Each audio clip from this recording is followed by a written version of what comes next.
secondes.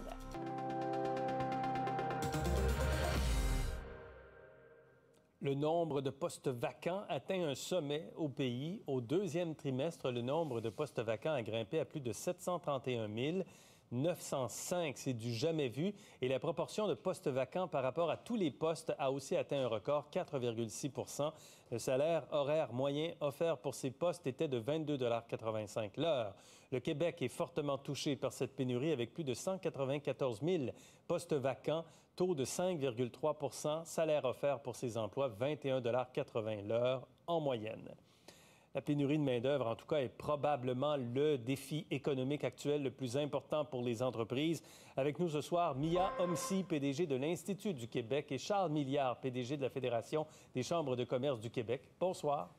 Bonsoir. Bonsoir. Mia Homsi, d'abord, est-ce que vous diriez que le nouveau gouvernement, qui est le même finalement, doit composer avec une véritable crise de la main-d'œuvre?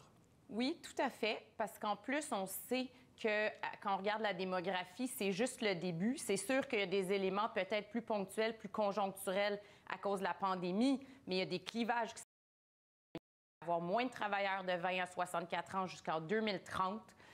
Les enjeux dans le système de la santé vont être impressionnants. Il va falloir absolument changer comment on gère. Puis pour les entreprises aussi, c'est le principal frein à la croissance des entreprises, c'est clair. Charles Milliard, pour vous, est-ce que le plan libéral va permettre de combattre la pénurie de main-d'œuvre? Alors, le nouveau gouvernement libéral a annoncé qu'il allait s'attaquer à la question, donc on jugera au cours des prochains mois, mais je pense que quand on regarde la pénurie de main-d'œuvre, il y a deux choses. Soit on a plus de gens qui contribuent au marché du travail ou on a plus de processus automatisés qui demandent moins de gens. Alors, le gouvernement répond déjà présent avec des investissements pour stimuler, entre autres, la numérisation, entre autres, des entreprises. Mais pour ce qui est d'avoir plus de gens, l'immigration, c'est un dossier important. Parfois, je me demande pourquoi on en parle encore de façon conceptuelle. Ce qu'on a besoin, c'est qu'opérationnellement, ça avance plus rapidement à Ottawa. Et s'il y a des gens qui doutent encore de la contribution de l'immigration à la pénurie de main-d'œuvre, je vous invite à aller au Salon de l'immigration et de l'intégration au Québec qui a lieu demain. Et aujourd'hui, je suis allé aujourd'hui, il y avait une centaine de kiosques en présentiel, des grandes entreprises, des gens de partout, dans toutes les régions du Québec. Alors, la communauté d'affaires, les régions s'entendent pour dire que c'est une des solutions, c'est pas la seule. Il faut que les politiciens s'entendent, ne se chicanent pas sur ce dossier-là. Il y a déjà un historique et délivrent finalement les permis de résidence permanente le plus rapidement possible. OK. Mia Homsi, vous nous avez apporté deux graphiques qui montrent qu'il y a de moins en moins de chômeurs disponibles par poste vacant. Pour l'ensemble du Canada, on le voit baisser depuis plusieurs trimestres, mais ça, c'est les chômeurs donc par poste vacant. On est à 2,2 présentement. Mais pour le Québec, la chute est encore plus marquée. Oui, bien, au Québec, c'est impressionnant parce qu'on avait un ratio de chômeurs par poste vacant autour de 5 en 2015-2016. Puis là, c'est inférieur au Canada à 1,5. Donc ça veut dire qu'il y a moins de 2 chômeurs. Oui. Oui, reprenez votre phrase. Il y a moins de 2 chômeurs disponibles par poste vacant. Et ce qui est un peu inquiétant derrière ça, c'est qu'il y a une hausse du nombre de chômeurs et une hausse du nombre de postes vacants. Donc, c'est très serré comme marché du travail, mais aussi, on a plus de chômeurs derrière ça, puis beaucoup de chômeurs de long terme. Alors, ça va clairement être un enjeu pour le prochain gouvernement. À quel point, Charles Milliard, ça freine la croissance des entreprises, la pénurie de main-d'œuvre?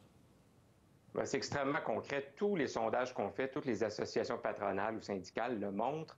La réduction des heures d'ouverture, c'est un point très, très tangible. Les gens en vacances cet été l'ont vu. Il y a maintenant un nouveau sport dans certaines villes du Québec, se trouver une réservation dans un restaurant. Oui. Donc, vraiment, dans les heures d'ouverture, c'est un problème. Mais aussi, il y a beaucoup d'entreprises qui perdent des contrats ou qui reportent des opportunités d'affaires. Alors, c'est pas compliqué. Tous les appels qu'on a en ce moment, on ne parle que de ça. Et comment ont résonné pour vous les promesses de créer des emplois? Les partis proposaient 1 million d'emplois dans le prochain mandat.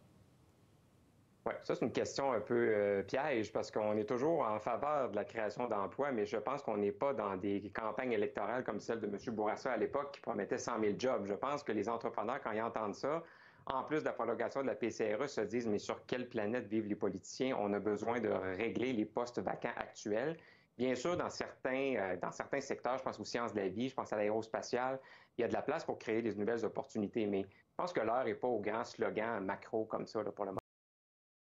parlez souvent des solutions, formation, on va voir Mia dans un instant, là, formation, requalification, immigration, automatisation. Est-ce qu'il y a une proposition libérale qui est porteuse pour vous?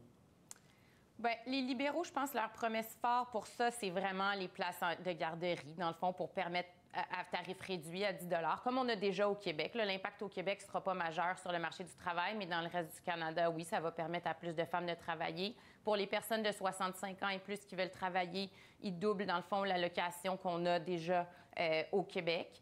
Et ces deux promesses-là sont intéressantes, mais elles sont marginales par rapport à l'ampleur du virage nécessaire. Puis sur la formation, au-delà des mots, là, quand on regarde vraiment le cadre financier puis les montants associés aux mesures, c'est vraiment, vraiment rien. Là. C'est marginal. Il n'y a pas de... Ils étaient plus à la bonne place il y a 4 ans dans leur discours puis dans leurs actions que maintenant sur la formation puis les compétences. Il y a un crédit d'impôt pour les aînés, cela dit. Oui, c'est ça. Donc, on se limite tellement. Les aînés, les places de garderie, c'est les deux seules propositions avec des montants qui sont substantiels, là, qui visent à régler les enjeux de main-d'œuvre. L'État doit-il aider, et là, on va aller voir Charles Milliard, l'État doit-il aider les entreprises qui manquent de main-d'œuvre? Bien sûr, mais en même temps, on est dans un libre marché, puis les entreprises ont une responsabilité aussi, mais le gouvernement libéral de M. Trudeau a une responsabilité, mais qui trop embrasse mal étreint, là, il y a responsabilité qui incombe aussi au ministère du Travail et de l'Emploi, entre autres à Québec, qui le fait très bien d'ailleurs avec plusieurs programmes de requalification de la main-d'œuvre. Alors oui, il faut aider, mais comme on dit en médecine aussi, il ne faut pas nuire. Et alors, je reviens avec cette fameuse question-là de la PCRE. Je sais qu'il y a encore des dizaines de milliers de personnes qui en ont besoin, mais quand on parle aux entrepreneurs, ça envoie un mauvais signal. Honnêtement, ça suscite quand même beaucoup de colère encore. Alors, il faut changer je ne sais pas si c'est le packaging de cette mesure-là, mais il y a quelque chose qui accroche. Un point en terminant. Le gouvernement veut moderniser le régime d'assurance-emploi pour mieux répondre aux besoins des travailleurs, notamment les travailleurs autonomes. En quoi ça va aider les employeurs à recruter plus de travailleurs? Est-ce que ça peut avoir un effet, Mia Homsi, sur la pénurie de main-d'œuvre? Bien, moi, je ne vois pas à date ce qui est proposé, en quoi ça va avoir un impact positif sur les enjeux de main-d'œuvre. Je pense que c'est plus pour accommoder les travailleurs puis pour être mieux adaptés aux enjeux, aux besoins. Mais sur les impacts de main-d'œuvre, je pense pas. Je pense qu'on n'est pas encore là dans les réflexions. Charles Milliard. Bien, il y a une possibilité, je pense, d'avoir encore plus de formation et de requalification des chômeurs pour les préparer à la nouvelle réalité du marché du travail. Mais il y a aussi la question de cette réforme-là. Qu'est-ce qu'on va faire de l'assurance-emploi dans les prochaines années? On a un déficit actuariel important à combler. Il y a une fin du gel des cotisations des employeurs l'année prochaine. Alors, il y a des employeurs qui se posent des questions. Si on en fait un programme plus large socialement, c'est bien, mais qui va payer pour ça? Oui, exactement. Mise à jour économique bientôt et budgétaire, puis un budget. De toute façon, dans un gouvernement minoritaire, il semblerait qu'on prépare toujours la prochaine élection, donc il faut rester vif et actif. Mia Homsi, Charles Milliard, merci. Merci. Au revoir.